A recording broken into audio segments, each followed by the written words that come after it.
Talking and communicating to smallholder farmers across sub-Saharan Africa can be overwhelming sometimes.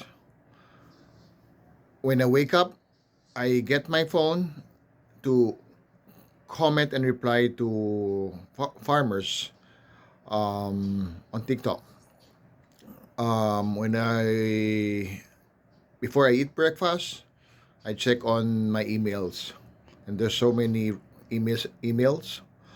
Um, and I get a lot of message from different types of farmers in Africa. So it's overwhelming.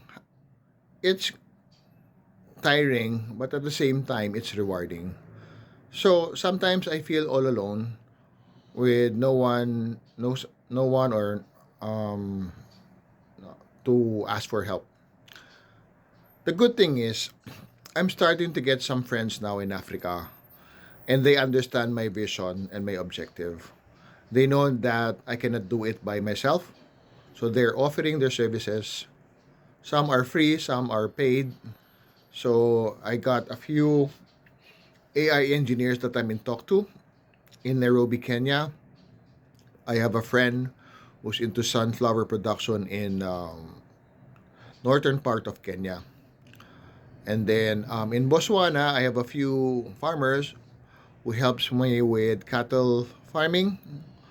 And I also have a friend in Namibia. In fact, she wants me to go there to talk about different types of opportunities in Namibia. Her name is Nadia. And then in Uganda, I got a guy who's an expert in aquaculture and he's gonna help me with the mukere as the fertilizer in vanilla. And I believe this is a British guy from Uganda as well. He has a nice plan for the local farmers in Uganda. And in West Africa, I got somebody there who's gonna gather cocoa farmers in Ghana. And I hope we could also get cocoa farmers in Sierra Leone and Cote d'Ivoire or Ivory Coast.